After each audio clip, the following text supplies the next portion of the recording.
Good morning. Good morning, everybody else who is in the room. We are day two of our first workshop. Lovely to see you all. Hope there's no hangovers in the middle rows.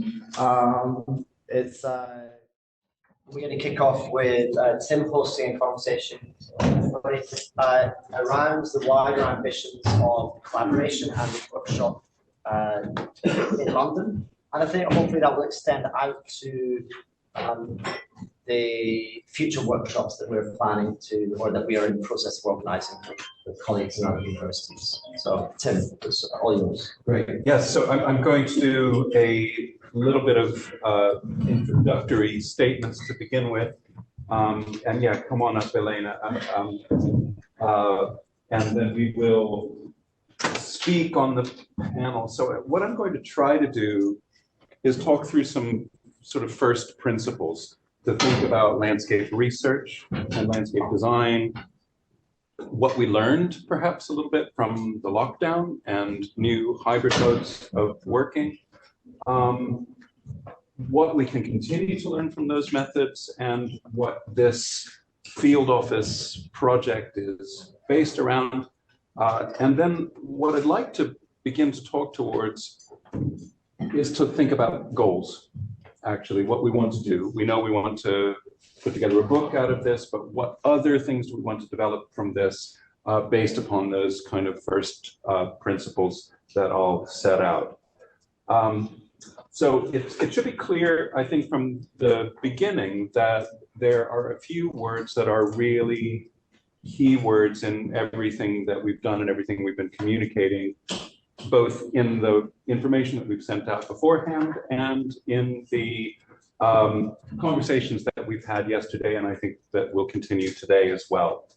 So first of all, one of the terms that shows up strongly in all of our communication is the idea of landscape practices. So this is the idea that landscapes are not things that are scenography or paintings. And I'm talking very much first principles here, but landscapes are something that we do with each other and in concert with those landscapes. And this is something that Ed Wall and I and Jane Wolfe, who I wish was also here, addressed in our book, which is called Landscape Citizenships. And we picked up on a term that was coined by Ken Olwig. And there's a discussion there about the fact that the term landscape can be taken apart in a slightly different way, and in ways that are analogous to the German idea of Landschaft. So scape as a suffix describes both shape, both the physical form of things, the physical form of landscape, but it also is used in the term of ship, as we might in friendship, stewardship, comradeship, relationship. So it speaks about a relationship between people and place that is mutually constitutive. We make places, places make us. So this is very much what we're speaking about when we're talking about situated discussions. Discussions that are in place and which describe the relationships that are found in place. So this is very much, I mean, I think in terms of the way we speak about landscape regularly, this is very much to be assumed, but I think it's also important to come to those first principles and make it really clear that that's what we're operating from.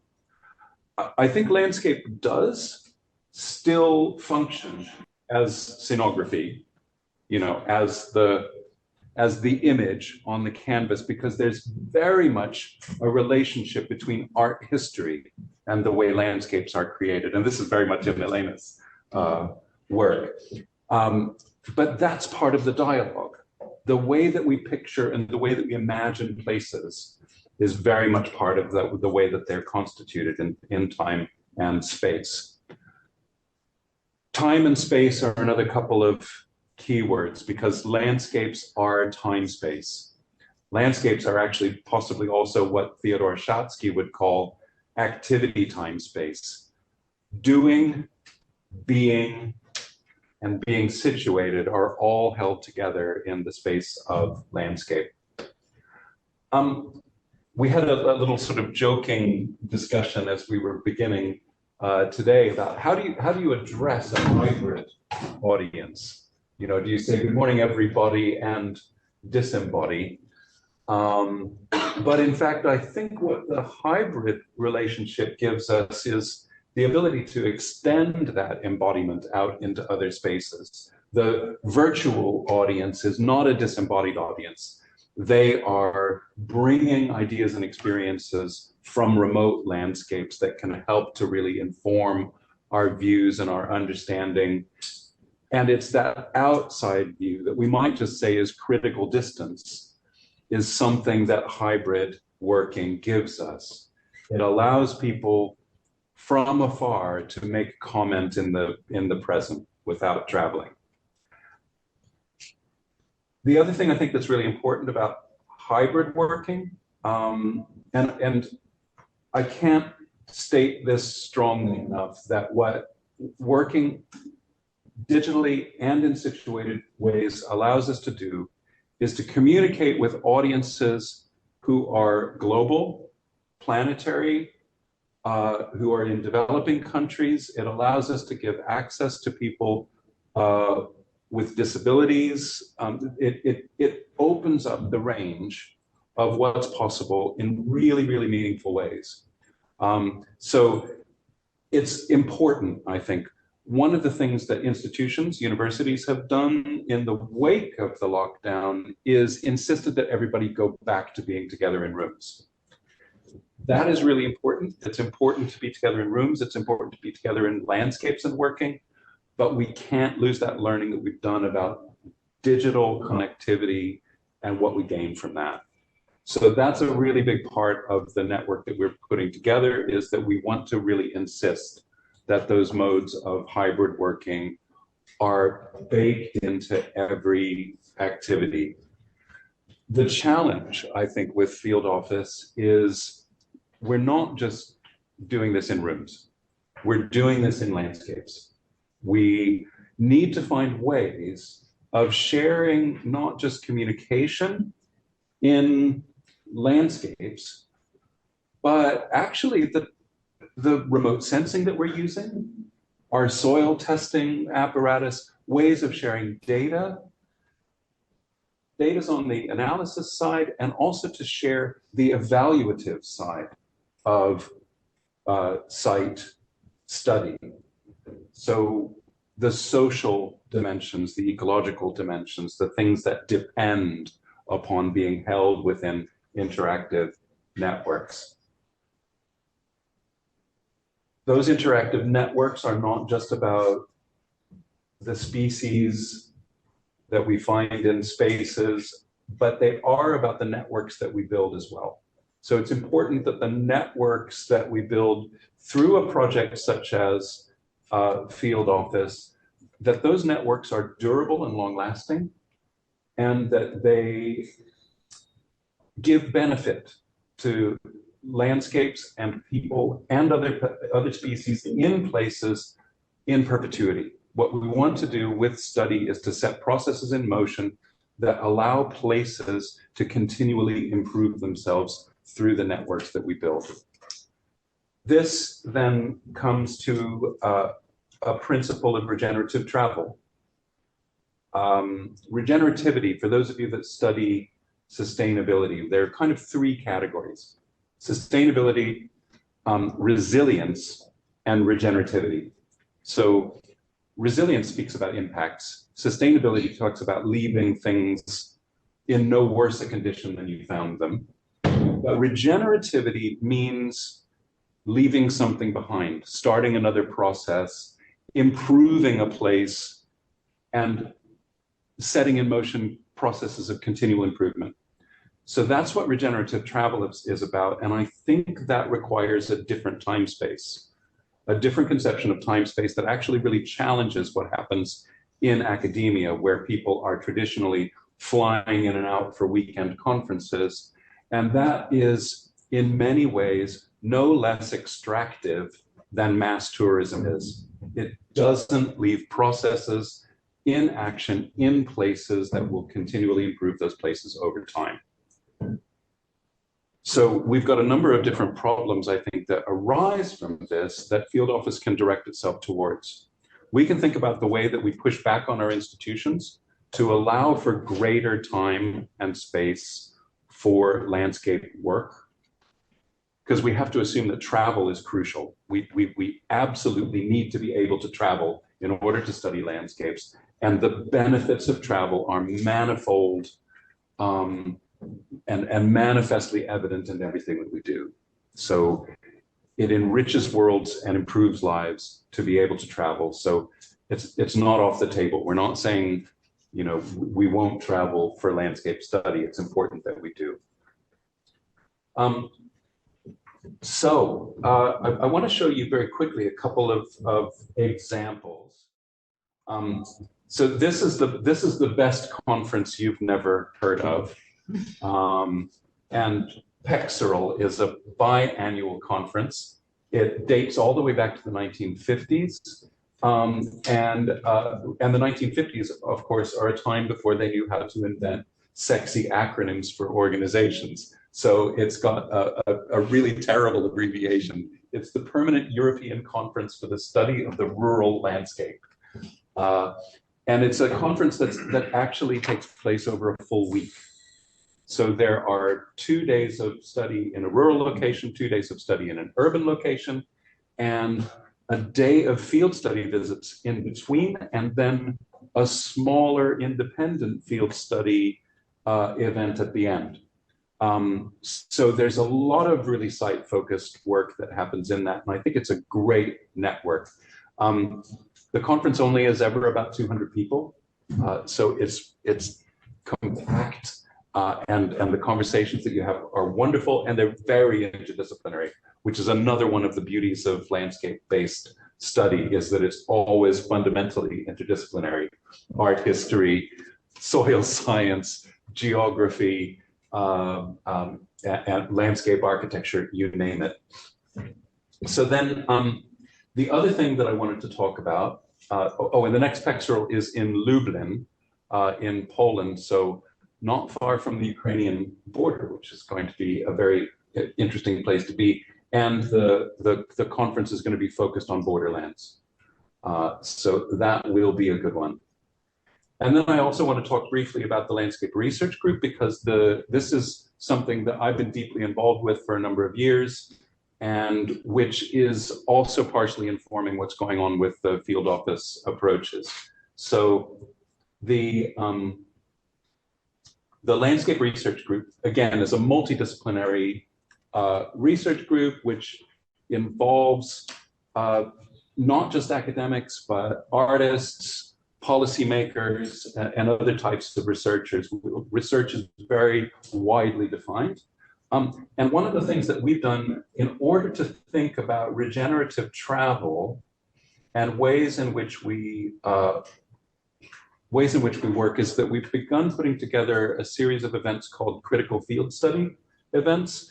And these are, a call for participants goes out in the same way as a call would for a conference or a symposium. There's an expectation of research outputs from it. So university funding can be sought to attend, but it's very much site-based study. There aren't any paper presentations. The academic and research work is done on the ground with the local communities, with the aim that local networks are set up along the way. The last one was a full 7 days on the Isle of Arran, where we were in caves and in hill forts and examining geology and agricultural practices and urbanism on the Isle of Arran. It was fabulous. And we're going to do them on a biannual cycle as well, so that they'll fall in the off years for the PECSERL conference. So there'll be something fabulous to do every year. And the next one will be in Cairo. And it will be an extended one. We've already been building networks, research networks across North Africa, all the way from Egypt into the Maghreb, as a way of building these associations and possible future study. Well, there's already study that's being undertaken, and the critical field study event will tie into that. So do keep an eye on the Landscape Research Group. Join us. We have early career researcher coffee mornings online, networks in the US, all over Europe, and now in the Philippines of all things. So all that's very exciting. Okay, so I'll leave that, and I want to bring things to discussion now, as much as we can. So if the principles that we're working with then have to do with situated study, landscape practices, partnerships and networks, how those are built, thinking in a regenerative way about the way that we study and research. And so I guess the question that I want to throw out to the other panelists here is, what are your goals? What do you want to achieve from this? What ways in which do you see these networks and partnerships are going to be durable? What do they tie into? And what sort of opportunities will arise from that? I think we've got the book. That's an important one to start with. And actually that, again, speaks about situatedness. The ability to hold an artifact in your hands that has been generated from mutual effort and work is really important. And those of us who love books aren't even going to argue that as a first principle, although we can.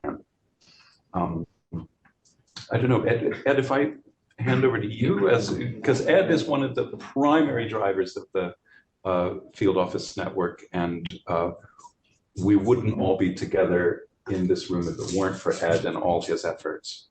In a different room somewhere.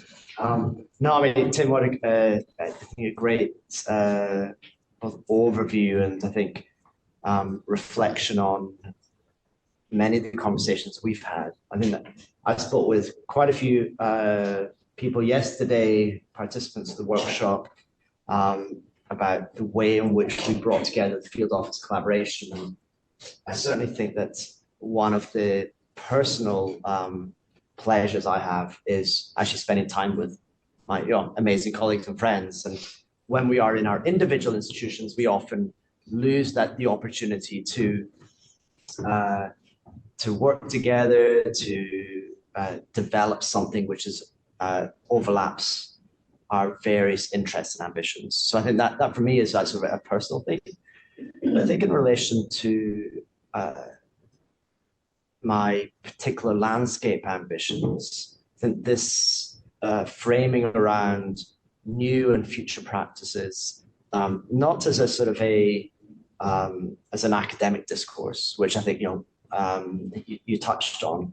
And I think that the academic discourse is important. We have to be able to explore and question and reflect on historical practices. But I think we also need to find ways to support, facilitate new tangible practices that can have I hate to use the term, but a real world impact, where the prevailing modes of making change in the world can be different.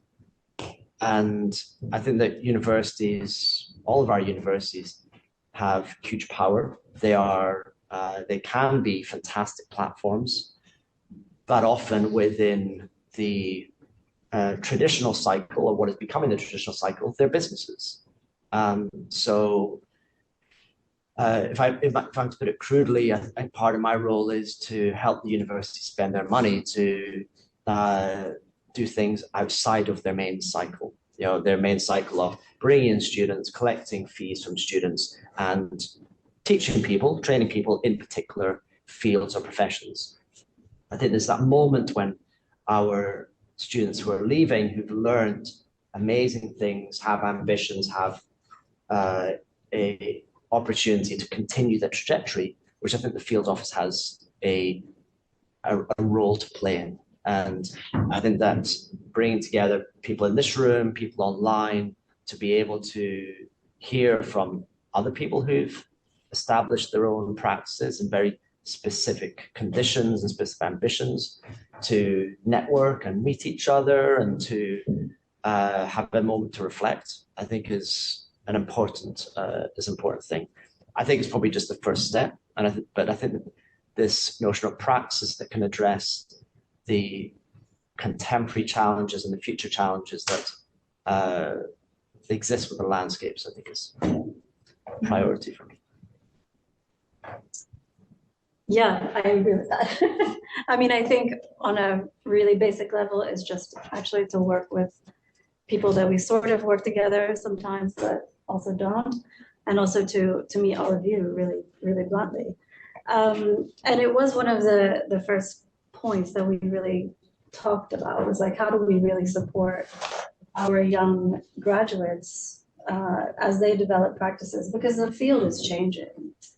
And it has been changing for quite some time. I think that change is further along in other places than it is in the UK, to be really honest.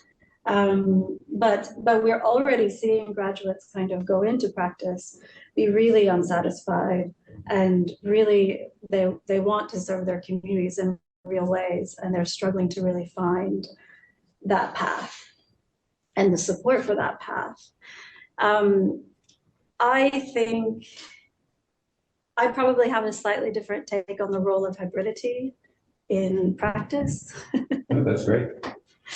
So part of my thinking on like supporting young practitioners or students from other places is more about being in communication with them, just to listen, just to kind of give experience or just feedback a bit, but not to design for context that I am not a part of.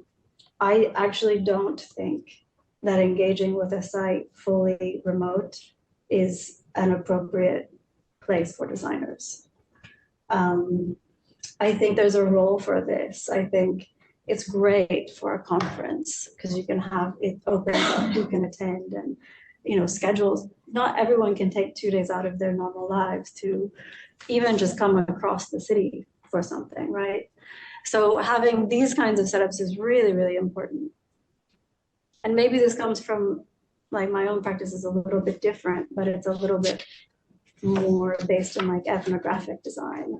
So spending longer periods of time in sites. And that doesn't mean going to live there in the way that you sort of used to have to do, and that maybe anthropology kind of still pushes, because I think there's so many issues with that. And we've now spent many years discussing the issues in situatedness and otherness and like how we work in that way. But I think how we attend to sites, how we become parts of communities, how we work with communities that really on the forefront of environmental struggles has to be different based on what we know and where we are.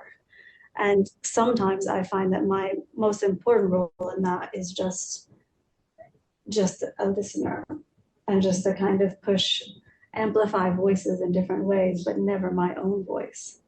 And this is, I think, a really great forum for that, like to put us in contact with each other. We have different networks. We have different issues that we're kind of engaging with. So for me, like that's it. I think there was this move.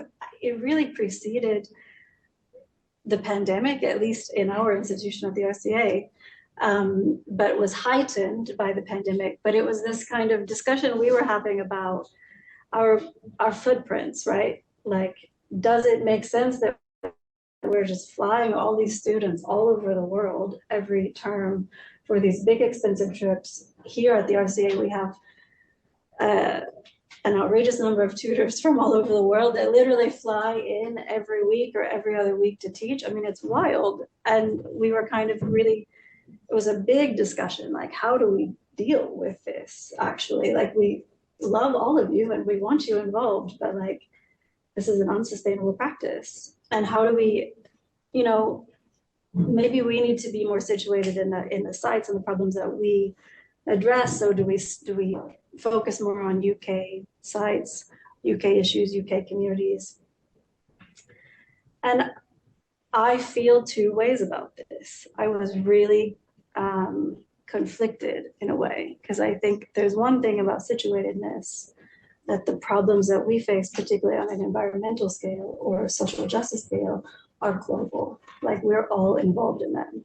And if we kind of continue to silo them geographically, then we can imagine that we have no culpability for something that's happening in another part of the world. And I don't think that's appropriate. So I think it is important for us as practitioners and us as students to engage in problems around the world. But like, how do we do that in a meaningful way? How do we limit the footprint a bit? And how do we sort of balance that role? And I think that is where the hybridity comes in. But yeah, I've gone on long enough, but that's kind of my. No, that's great. I don't think you argued with me so much as you enriched the discussion and expanded it. And I expect Elena will have similar sorts of observations. Yeah, I agree with you. So it's a bit there's like this big brief of landscape urbanism as a whole, and then there's my position on my little part within this big ambition that I think it's crucial, and that's why we can talk about futures and we can talk about contemporary practice, because the brief of landscape urbanism is to question and work about how policies design landscapes. And in that sense, we think about policies and economic policies and every document that shapes everything around us, that it's also landscape practice. So it's in that sense that it's such a huge question that we're addressing, we can then like chop it into little bits to then situate our praxis on what are the things that are happening right now, right there, that are making this process of co-design. That it's a process of design, but it's done by economists, it's been done by politicians, it's been done by people who don't have the training that you all have. So in that sense, the voice and the forms of visualization and the forms of practice and knowledge that we all have in this room are key to also question back what is the type of landscape we want, and then see what is this implication on these documents that are shaping everyone's lives. And within that framework, then we see practices that are sometimes a bit on the side, that are, for example, agricultural practice, and that they are so embodied within us. Like we question things about like food sovereignty. We question about what all these so-called rural landscapes and spaces around these urban centers are going through, because it's mad what's in there. So in that sense, like the work we're trying to do is to like literally and metaphorically like dig into this. So it's in one way we're questioning, as Christina was saying, the praxis is shifting, but at the same way we're trying to like rethink this type of associations and interconnectedness as a dialogue between disciplinary views, the aesthetics of all these praxis, because it is only within this type of environment that we can co-produce this. And sometimes I feel more and more that that people that are going into practice, they are no longer like architects, landscape architects, or scientists. It's like they do a bit of this. They actually want this, but they have their ceramist studio, and that's amazing, because that's the type of like shifting that we need to do to actually address the real conditions that are happening in the world outside us. So at the same time, these practices with soil that are so ingrained to questioning rural praxis, and some people that have designed our landscapes for decades, for centuries, are there. We position ourselves in a very parallel way, as Christina was saying, as it's just amplifying these voices and questioning, for example, what is like the English landscape image that it's sometimes in wallpapers, in windows, or in the National Gallery that compose these imaginaries. It's actually us, and it's actually the tools we all have to rethink about them. Like, does these landscapes really serve for something, or who designed this? Does it really make sense to have that in the 2023? So this is the type of questions that we do in the studio, and that we want to like keep doing it, because we need drastic changes for like this drastic, like for the challenges that are coming to the spaces. And I believe that having these conversations all together, sharing these knowledges, voices, and even initiatives and like good spirits of like young practitioners that were sharing yesterday, or this long-term event with this effort that they have been done in SACE-CORT, it should be like this moments of victory that should keep a momentum on all us on that path, I think. I think it's really interesting that what you're all three of you are pointing to is, I think, what we would have called in the 1980s a paradigm shift. The idea that the models within which we currently operate have become ever more solidified and yet ever more inappropriate to what the ways in which we need to work in order to make a better world around us. So there's a real ideal here that we're striving towards. So the model that we're operating under, we could say, is the result of Enlightenment rationality and nation state forms of modernity, and the way in which those impose particular models on the world, you know, a grid pattern or a suburban model, or you know, there's an imaginary behind all of those that is mobilized whenever a developer kicks into gear, or whenever policy is made. And it is, I think, really important to question those, which comes to Christina's idea of the need to listen.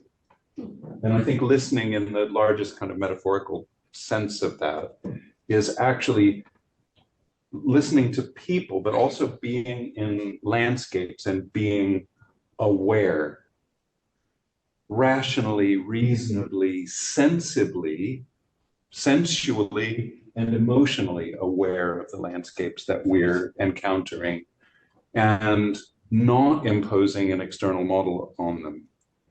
And landscape architecture planning, all operate under the same model, or at least have, in the sense that there is a Renaissance man, and I say man here purposefully because the model is also a masculinist model, that hero comes onto the scene and works a transformative image upon a place, but not with a place, not in concert with a place. So when we're building networks and when we're thinking about what kinds of models that might emerge from the field office collaboration, I think we're not looking at inventing something. I think we're talking about being in tune with emerging sensibilities of the more than human, and such, which are all really, I think, powerfully emerging in theory, and which now need to work their way out in practice. So we're part of something that's happening, part of something that is an intellectual movement that is eventually going to shape policy and practice, professional practice. It's going to cause us to question all of these structures. So everything is in question at the moment. so then that starts to make it look when we think, what are we going to do as a result of this? Or we're going to, oh, there's a hand up. Just be aware. Yeah, great. I'll try to keep an eye on the screen, and Christine, maybe you can help me out with that as well. Actually, that's probably a good time to hand over for questions, because let's make this more interactive now. We've each said our piece. So Molly, on screen, do you want to go ahead and ask your question?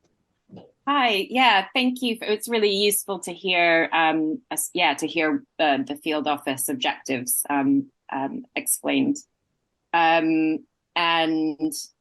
suppose I had a couple. I suppose just from my own experience working in, I had a question around the demographic of this group because it's quite a large group that is part of these workshops, and I'm curious because just from the conversations that we've had yesterday and all the people that we've met, there's like such a wide range of interests. But also knowing that it felt like quite a lot of academic representation within the group, which makes sense. But also just wondering what the sort of wider, what the sort of overall demographic is. So that was a question. But I suppose also I would just want to share a little bit, if it's all right, a little bit of my own experience working in a local authority and across different working groups, and some of the questions that are being asked. I suppose something I would, I suppose, well, maybe it's also another question is around, is there a way that field office could, so I suppose like to be able to share practice, accelerate change, have useful guides that people can, be able to look to. One of the things that I've experienced is that, I mean, so for example, for community engagement, there is so much useful known good practice for community engagement, but there isn't really a defined policy for what good engagement looks like, at least not in the UK. But if there was a sort of trusted source to go to, so I mentioned yesterday to some people, there's quite a lot of active work already going on there. And I suppose that just in the interest of saving resources and, sort of not duplicating work that's already there, to have some sort of collective pool to share information. And if that's something field office is looking to create, some sort of case study database or something that people can reach into to find that, so that we're not duplicating work. So that's my second question. And then I suppose just in terms of, just approaches, it'd be really helpful from my perspective to know that there was a really like multidisciplinary cross sector. So like having those views from ecologists, but also from developers, from authorities and so on, to have a really like wide range of input. And also, I suppose, just on a comment around language, because, and this isn't unique to academia. It's like all disciplines have their own language, and I suppose something that we work to in as a local authority and as engagement experts is making sure that any kind of communication is understandable to a 9-year-old, because then everybody understands what you're talking about. And I think that's something that's a hurdle for like every discipline. But I think some of the language that's talked about here today, I think it's like the people who are in that academic world will understand what you're talking about. But if you want to be reaching those wider audiences, that would be really helpful to help to get things into plain terms as well, and not just for young people, but for developers and for the people that you want to influence who don't really work in that world, I suppose. So sorry, that was a very long comment and a couple of questions for me. And I think you might be best placed to answer some of the questions about the nature of the partnership. I think some of the demographic. Well, it's interesting because we've got the network of universities. Yep. Which are largely landscape architecture and architecture-based programs. Yeah. But there's also the nature of the community networks that we're engaging with at Sayes Court and in Deptford. So I think a lot of the questions that Molly referred to about communication with whom, in what manner, is all really, really important. But it's probably useful just to go through who the academic partners are. Yeah. So I mean, we have 9 academic partners, and I think that in answer to your question, Molly, or comment, I think being in a university myself and approaching other people in universities is quite straightforward in a sense, because I'm aware of, let's say, the interest that people have to collaborate, but also the resource or however small that is of time that they are able to give. So we have 9 academic partners. Tim at UCL, Christina at the RCA, Elena Alfredo at Architectural Association, myself at Greenwich. And I reached out to sort of a number of people in London, partly because I know quite a few people in London, but also the potential of applying for external funds to support the longevity of the collaboration. It pointed to that in the first instance. Then we have sort of wider network outside of London, including Antonella Contini at Politecnico di Milano. We have Sandeep Patil at CEPT in India, Dorothy Tang, National University of Singapore, Yu Ye at Beijing Forestry University, and Gareth Doherty. Gareth Doherty, not to forget Gareth at Harvard. At Harvard. And that picks up a few geographies, I have to say. My teaching partner at Greenwich, she says, yeah, Eb, you've not got Latin America. And I don't want to be too tokenistic about picking off bits of the world, but certainly there are geographies underrepresented in that what we call the steering group. And then we have applied for some initial funds in the last 6 months, where we brought in some other partners, including Arup, Local Works, Studio, and Furtherfield Gallery in Finsbury Park, as a way to sort of frame some of the things we're talking about here in London. We are planning for, and I was going to announce this at the end, but Sandeep is already confirmed and planning for the second workshop in Ahmedabad in India. Book your tickets if you want a low-cost flight. You see, we're not anti-travel. Anti-travel. I think we in the steering group are desperate to get ourselves to India as well. So we have to see how we can do that. We have, I mean, just to I suppose elaborate on the demographics of this first workshop, we have the application that many people filled in didn't ask for questions around your census, questions around ethnicity and religion and that type of thing, or socioeconomic background, but we have people from across 10 different universities. Was it 10 different universities? No, maybe 15 universities, 10 countries, 250 applicants altogether, and I think 15 independent practices.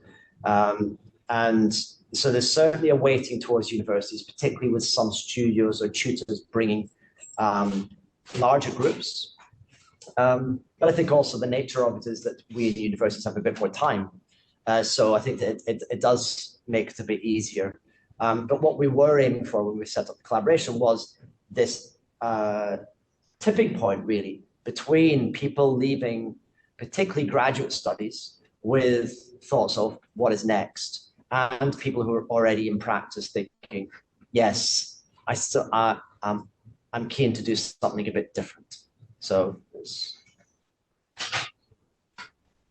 well, that was a little bit useful, Molly. I know you mentioned a number of things. I was making notes, particularly around 9-year-old language, but yeah. Well, there's the question of a database as well, and I'm not. It's interesting. There will be an aggregation of information, data, qualitative study, all based around the interactions that we have in field office, but I'm not sure we've thought towards providing a kind of platform for good practice and policy. I think maybe there are other websites already that are doing similar such things, and maybe it's a matter of just pointing to those. I think so. I mean, I think it could be a great part of what we're doing if, if let's say we had a student, a PhD studentship focus in that direction in the way that Jeremy Till and his colleagues did with Spatial agency. Spatial agency, yeah. Yeah. Because that's created a very useful website. Very useful database. I think that, I think we're certainly not just pointed in one direction. I think the question around what would be the database, what would be the resource, I think is one question. But I think what we are committed to doing to every single workshop we do is to ensure that all the materials that are produced by participants, by ourselves in preparation, is both building on what has been done before. So it's not trying to reinvent the wheel and be patronizing from outside, and also it is going to be available for community organizations like RUSE, who are in the process of planning their next steps. They need to present proposals that are to be approved by the developers, by the local authority, and much of the work I think that will be undertaken, I think will be useful in that regard. Yeah, and I mean, maybe just to also clarify, it wasn't a criticism around the demographic. It was just a question to understand who who's part of this group, because it is so large. And I suppose also in terms of that idea about having a sort of resource or database or something, it's also, I think, one of the things that we and especially when working with, I work regularly with like over 250 people from totally different backgrounds and different disciplines. So having being able to, I suppose, point people towards like a trusted resource, and there is so much expertise within this group around in like really specific areas. So knowing where to be able to look to be able to sort of give recommendations that we know maybe have had that sort of thorough independent review by experts would be a really useful tool. So yeah, I'll be quiet now because there's a lot of other people there. Yeah, I mean, I think probably the best thing that we could try to do is to sort of share stories of how we engage in different contexts and what the conditions for those engagements were, rather than kind of saying these are the best practices, because I find that a quite dangerous path to go down, because it's always going to be different. And I think like one thing about communicating for 9-year-olds, it's great. And I talk to my students this way a lot of the time. They will tell you. But I think one of the things that we do as designers in order to bridge the gap between what the words that we say, which often are not even real words, and the words that people understand, is we use images to base what we're working on around. I also think this is a little bit problematic, particularly in landscape, because it often gives the impression that we're going to work towards a specific end game or end image.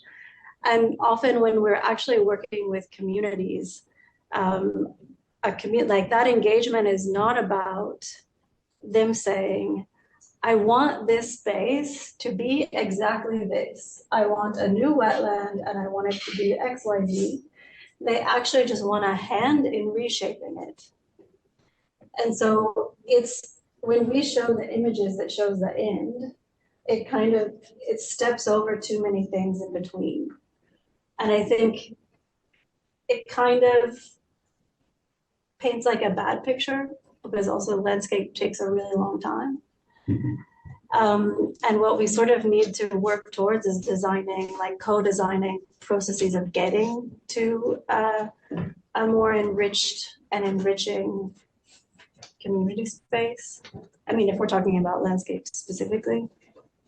And so I think part of this perhaps in what we do together in these various workshops is also actually to deal with like, what are the kinds of images that we make and show, and what are we teaching our students to continue reproducing in the world? Because I think for all of us in academia, that's actually what we're doing, is just like teaching the next generation to either practice rightly or wrongly. And if we are a little bit more aware of how things need to shift and can have a foot in each world in a way, then we're a little bit more agile in thinking about how to make those changes, I think, because it hasn't changed that much. What we teach students to produce are the same things now that we have been teaching for decades. And it's a problem. And we assess them on that, and we don't assess them on the other thinking that goes into it often, not enough. And I think those are the changes that really need to be made. And I think that's actually where we as a profession or a discipline can come a little bit closer to community groups and organizers to actually design modes of engagement. It's actually not what we do right now, at least not enough.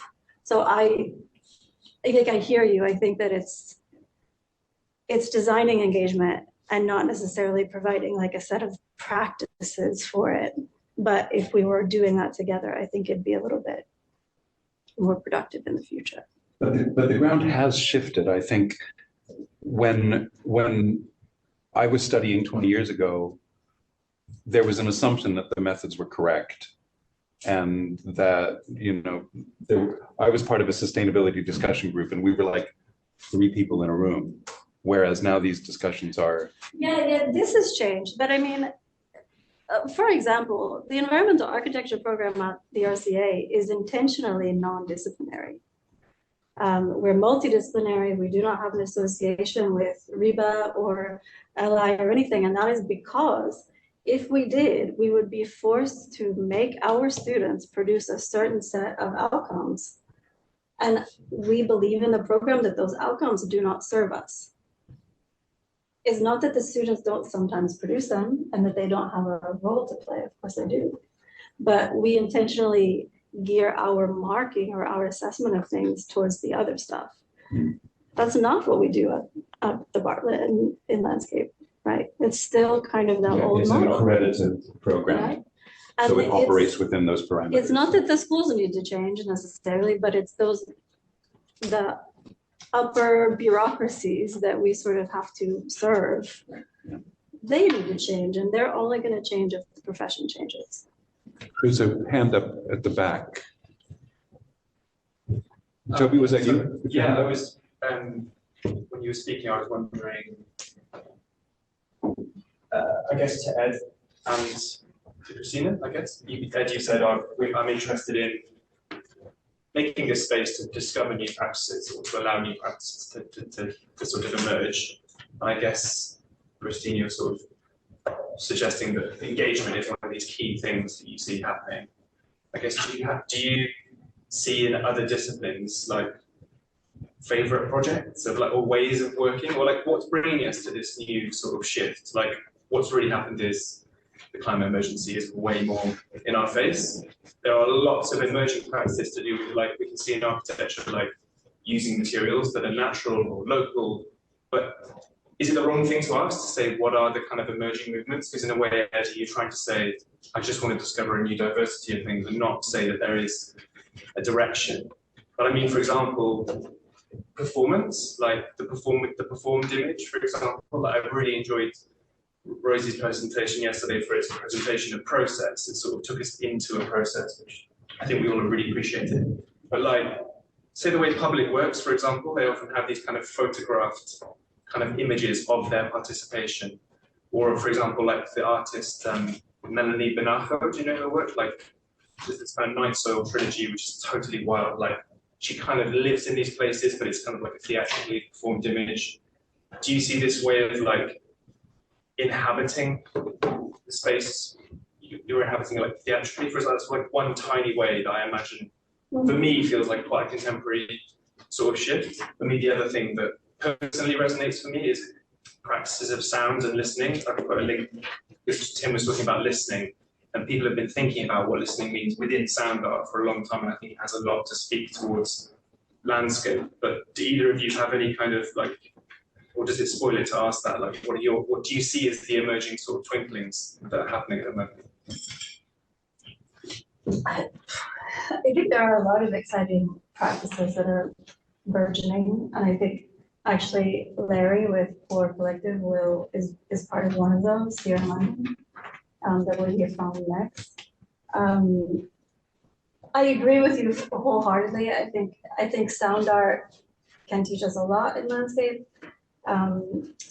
Yeah, some of the studio work that my students are doing here at the RCA is more sound art based than it is kind of it's certainly not landscape design in the same way, but so yeah, I mean, yeah, I think there's a lot of exciting stuff going on. I think what we encounter with our graduates is that they don't find a place for that in practice because it's not where the market is. Like,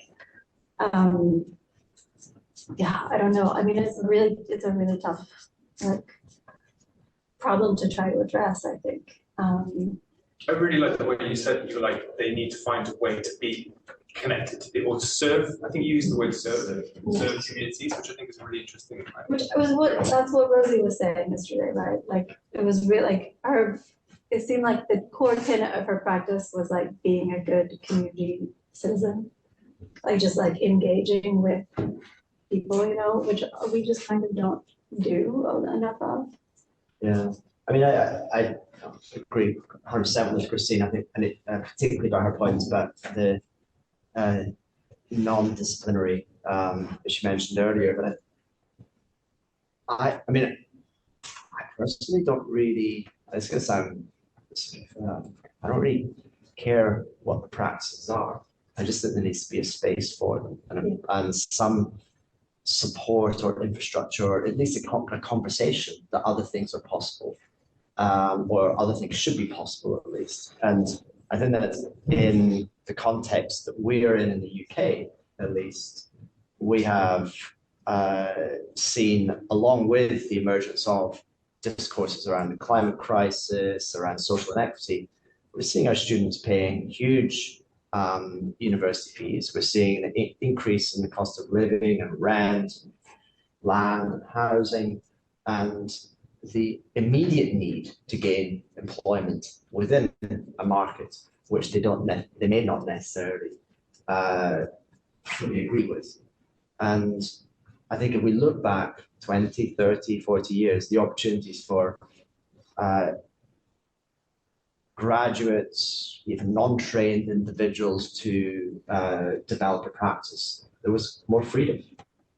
So I think that's in one sense, opening up the space to begin the conversation, I think is important. I think that giving a platform and sort of allowing people like Rosie to present their work, I think is extremely important. I think also for me personally, there's at least from the outside, don't know whether it's true, no data to support it, but it seems that architecture as a practice of building buildings fits into a market easier. So graduates who want to establish a practice are able to sell their product more easily than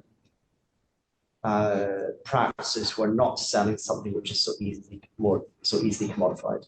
And whether that's artists or whether that's landscape architects who have it for, or architects who have an interest more in the public realm, or these areas I think are more difficult to find a middle-class friend of a parent to build a house for, or to develop an extension, or to do an interior for, maybe not so problematic for some graduates. So I think that there is that sort of that space where for the non-commodified or the less commodified parts of design, I worry about in particular. And that for me is why I'm quite interested in this sort of, what we term the site specific or the situated. I tend even not to call it landscape because it is very quickly drawn into landscape architecture, which I'd rather stay away from. I think sort of landscape, as Tim was describing, is more open and interdisciplinary, cross-disciplinary, but There's a question about sort of listening to landscape and listening to the people that are connected to landscapes, that actually there's a certain amount of education that needs to go on in order to help people speak of and for and with their landscapes. And there's a wonderful example of this. And again, it's a book, actually, just thinking about the power of books, is our friend Jane Wolfe has published a book called Bay Lexicon, which, in response to Molly's question about plain speaking, is as clear and plain as you could possibly hope for. And the goal of the book is to help people in the San Francisco Bay Area learn how to speak for and with their landscapes, to identify the elements of the landscapes that they live with in order to become advocates for them, as well as to understand how to live in them. So actually that's an interesting kind of loop, I think, that talks about the nature of storytelling. Is you have to give people the ability to tell their stories, because a lot of times they don't have the frames or the language or the ability to understand what's happening around them and then to speak with those terms. So that clarity, I think Molly has framed really well in terms of how we need to do our engagement. I wonder though, Elena, you are involved in a discussion of a quite different sort, that involves a different sort of, Elena is working between art history and soil science and labor practices in landscapes to think about how soils tell stories about our landscape imaginaries. Am I Yes. saying that right? Yes, so actually this question comes into, it feels strange because it feels, I don't know, I feel like as if the practitioner has a very well delimited practice and is as if it's a finished product and it's what we're aiming for, what we're looking for. And I was thinking that, for example, I'm from Mexico City, and the person who brought me into the world of architecture and design, it's a person called Abraham Ramirez, who is the head of a collective of architecture called Habitat Participativo. And he works along with cooperatives that have in places like Santa Fe, which is like the Mexican Canary Wharf. He got a small plot where like a cooperative has resisted. You have the smallest building of 2 stories, that it's a cooperative center for leisure in between these mad things.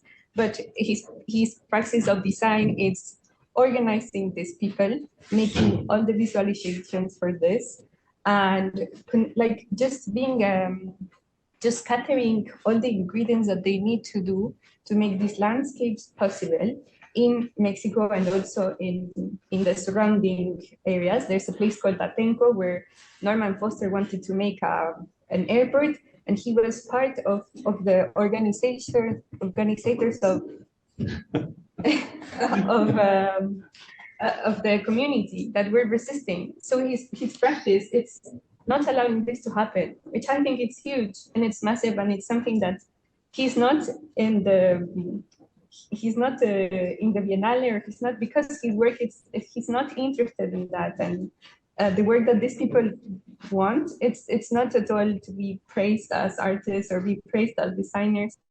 Just want to survive, have good quality water, good quality food, because in this land that they manage to resist from this badness of building, they can actually have good quality water, soil, everything. I just did some soil tests for them to validate what they were doing, because sometimes a signature from someone from the AA, it's worth more than their voice, that they know better what they're doing. So practice is, I mean, for me, it's that this effort, it's not just mine, and it's mostly them, but they don't even want to be at the spotlight. Their forms of resistance are very different. So for me, like, okay, like I praise them, and it's because of them that I'm here and why I got to know all this world. But at the same time, I see that I am not going to take the credit of the work they have done, but I just want to be this little part of this very big effort. And just by spending a couple of afternoons with them, sharing a meal, sampling, just taking the sun and then make some humble cartographies, they can just keep on this planning effort that would take a couple of decades ahead. But I don't know if this is the type of practice that that it could be framed within this. And of course, it's also a historical way of seeing, because something that it's very important of where we're standing right now is that at least me as a Mexican or from other people that are not from the UK, like academics or designers, they are always looking up to what it's been doing in this island and some other northern places. And so we're always trying to copy and get like, oh, they're like ranking whatever in the universities. So whenever like I signed, even if I don't know that much as other people do, it's just this structure that allows my voice to be heard over others. And it comes with a very big responsibility for me, for us. And in that sense, I don't know. It's a good thing to question not only the practice framed as today in here, but all these processes that have made historically these validations of that. Because the design of future is based on also like questioning like what historical processes have happened and have made us be here. So sometimes for soil praxis, we see that in pre-Victorian paintings, they have better management of soil than they have right now. And we're like in Tate Britain and we're looking at the mulch and whatever. And it's like, students, please stop looking at these manuals of green infrastructure that the UN gave you. Let's look at this painting because this is the type of management that we want to do. And this is the type of engagement, because you see that this distinction between rural and urban was not there, but it's actually something that's desirable. Like food from Tesco, that it's coming with tomatoes from Morocco. I don't know if it's that desirable as if, you know, this imagery that have been there for quite a while. They're just been in the galleries and not outside. So this is where like things come from. It got a bit enmeshed what I just said, but I hope that's great. I love it that everything's kind of falling out all at once. And the term that I love that came up in the middle is you talked about humble cartography. I think that's really lovely. But we have a couple of questions online. So I think Laura had her hand up first, and then we can go to Anna. Let's take two questions in a row. Hello, everybody. I'm honored to be here. I'm coming in from Detroit, and I teach at the City College of Detroit, which is Wayne State, and I also have a practice. And I'm just really totally intrigued by these questions, and also these are things I'm grappling with. I'm trained as an architect, and I find my allegiance is really with landscape architecture. Pretty much everything I've done, you know, I've worked on listening projects, and I'm really interested in relational systems and so on. So I think there are major ways that change can happen, and I want to just, discuss this idea of best practices, which is very problematic. But I think that if we change the expectations of, what clients pay for, there's opportunity to change, whole systems. Because, for example, in an architectural drawing set, you don't look at site that much. People don't pay for you to research history and to go into archives and deal with the realities of the politics on the ground. And I think if we have that as a best practice and say, hey, you need to know that social engagement is part of any project at a certain scale, then people can't just parachute down. I'm also interested in this platform in that way, is like, what does it mean to come in and be less familiar with the territories and how we navigate that? But a few things in terms of best practices. So Rory Hyde was a curator. I don't know if he was at Architecture and Art at the Victoria and Albert. He's now an academic in Australia. but he did a book called Future Practices. It's on architecture. And basically, they found in their research that 85% of the future practices, this is written like probably in the last few years, don't yet exist within our disciplines. So I think it's right for like students to come in and sort of forge their own paths. And so, you know, I think Detroit has been, there's 30% poverty, and there's a lack of resources. So the communities sort of take it upon themselves to organize and to structure space. It's really it's a fascinating place. It's not where I was born. I chose to come here. But I do think there's a lot of kind of activist language that might be helpful, like Grace Lee Boggs, just believing that the change begins, you know, on the block within ourselves. And that's the same for students. And we see that, Elena, you were talking about a Mexican practitioner. What was the name of that? I'm curious. It's Abrahan. It's Abrahan. Space Ramire set. Okay. And it's on Insta. You can look Habitat Participativo. Oh, fantastic. Because another practice I would reference is Teddy Cruz and Fauna Foreman in Mexico, right you probably are all familiar in San Diego.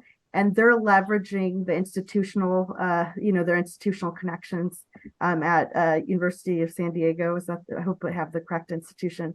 So I think that's a really interesting model. And a close colleague of mine is at Fayetteville, and he did a whole symposium on piggybacking. That's the kind of his research topic. And it's about leveraging institutional strength for people with less resources.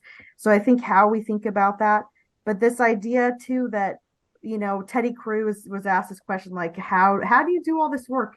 And I'm mentioning this really high because 85% of the jobs don't yet exist. So I think we are actually going to envision the future where, you know, having climate emergencies, things are happening on the ground, you know, in ways we don't quite anticipate. So I think that's a really interesting condition for students. And, you know, I had this, you have this idea maybe as a young practitioner, like, you'll do something, you'll get an award, and all these people come to you. But I think the reality of practice is you actually cultivate the work. I mean, that's like pretty much all my projects, and I've been practicing for, you know, well over 10 years. Most of them are self-initiated. And I think, you know, that model makes sense. Even these huge architects, these Norman Foster, Frank Gehry, you know, they are still cultivating that work. They're applying for competitions and so on. So I think there's actually a lot of agency that we have. It's not really relying on systems, but kind of reinventing them. Sorry if I'm a bit muddled. It's, you know, 6 a.m. got up at 5 a.m. here. But also there was one other thing about that. I'm trying to remember what it was. Can't quite remember, but yeah, yes, there was a comment about, you know, kind of architectural products. I have and I respect, so I'm just learning about your pedagogy and some of your infrastructure with RIBA. I have huge problems with how things are credited in the United States because it absolutely perpetuates terrible status quo. You know, we're so siloed. I did not have landscape architecture. I would have definitely been on this path much earlier. So, I mean, breaking those silos, I've tried to do that, more interdisciplinary classrooms, trying to break up. If you have an architectural track, have folks come in from other disciplines. So pushing for those types of classrooms. So I think there's that as a pushback, but also how do we advocate? I don't think there's enough advocacy by RIBA, by AIA for how practitioners actually work in the world. And there are some really interesting Detroit. I came here because it's very, very interesting. Like, this is kind of the social project of America is largely based here. There was this initiative by the mayor and other kind of design entities, schools institutions within the city to set up design centers, 6 design centers around the city. They do have one, and it's affiliated with UD Mercy. I was like, how do they afford this? Because that's almost impossible. There's so many issues. They haven't been able to. But I think in more money context, you could have landscape practitioners working with community in community. And, you know, just thinking about them being populated, folks, site-specific work being populated, and kind of making demands of, you know, how we cultivate public realm could really become part of any civic infrastructure. So I think it's kind of we advocate, the change begins with us, changing the documents, and a lot of investment can happen even at a housing scale. You could start to ask clients, hey, this is a best practice to actually look at the history of site, the ecological history, the social history, and so on. So I think looking at investment strategies and then just being much more proactive in terms of how we think about it, as opposed to being delivered, framework, of how to practice. So that's, sorry if that's kind of rambling, but hopefully Yeah, there's no, some- it's a lot of good points. I think we would all agree. It's an impassioned response as well, which is exactly what we want. Let's take the next two questions in rapid succession if we can. We need to wrap up at past, Ed, or what time? Yeah, just give enough time for everyone to take a break and before 12 o'clock. So let's take the last two questions and we'll have a Summary, really quick wrap up and go to the break. So Anna, please, and then Haifa. Hello, my name is Anna, and I will be fast. I actually wanted to thank you because it's very, very important what you're doing about the emerging between the multidisciplines, people who are paying attention and trying to get the world better. Because in my background, I'm a video artist. I have no idea of architecture, but according to my job as a creative director, my last project was Port of Elena in north of Russia, where I used to live before. I really can relate to everything what you're saying because, everything changed and it cannot be as it were before, and you're do the regular practices as well. So my last job practice, like what I was doing, is rebranding of a district, which previously it was port, and it became it's a city, Yakutsk, and very, very north of Russia. We didn't have this kind of group. Nobody paid attention to history. We just had few slides. And what happened is bureaucracy and money. So even if we had great ideas which were based on something, we didn't have money and people who were so much interested to research and to help the world, to make world better.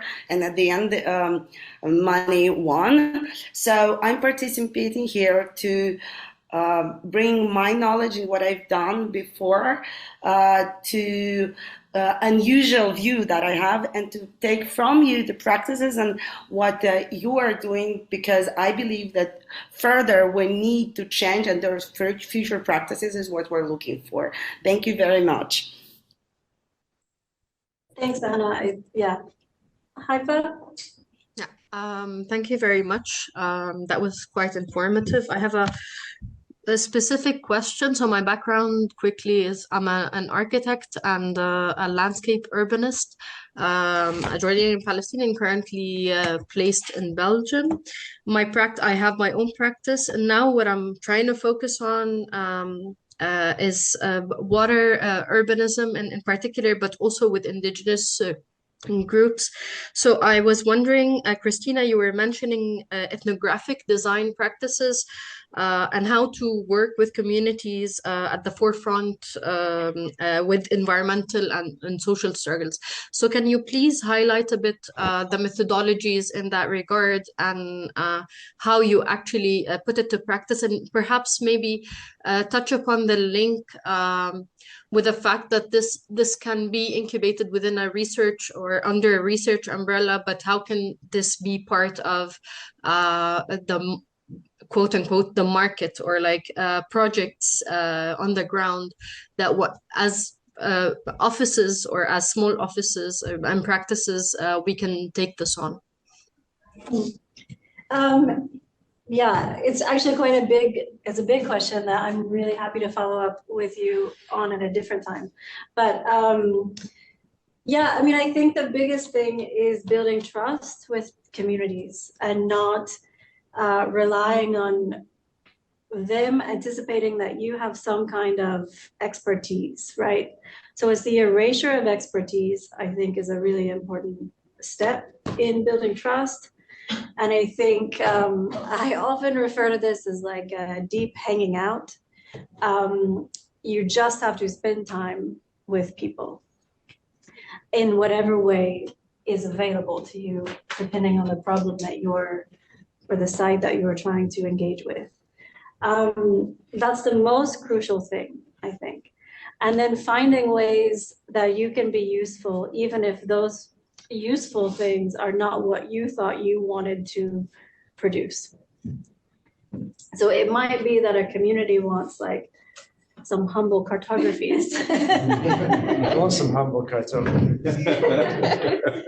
But you thought you were gonna like redesign their entire waterfront, right? And, so actually coming in and being like a lot more humble about yourself and kind of saying, like building that trust by just using your skills to provide a service for them. I think those are like the most crucial sort of building blocks for doing this kind of work. Because unless you're like moving to the place, you have to build a relationship that's strong enough to communicate across distances. Yeah, if you send me an email, I'm really happy to follow up more specifically. Yeah. I feel like we need to communicate as a group continually after this. There's such a good discussion we're having online and beyond. Ed, Elena, do you have anything more that you want to say at the very end? I was just going to say yes, yes, and yes. I thought three great points, and it would be fabulous to, I think, see where these conversations can continue, because I think that there was a lot of goodwill, at least I felt in London yesterday, carrying on today. I think that there's a lot of interest in what each other are doing in relation to some of these questions. And yeah, the more we're able to carry on the conversation and learn from each other, the better. Yeah, same. Thanks for organizing this, and thanks for listening to us, and happy to keep this going. And I think I'm hard pressed to try to put all of what we've discussed together in any sort of wrap up, but there's just a couple of keywords that I think are really worth drawing out and developing. I think the idea of future practice is really crucial, and that if what we're working towards is really significantly transforming future practice, then that should be amongst our stated goals and should be very clear. I think the idea of listening has come through repeatedly throughout the day, and that really connects with ideas about storytelling.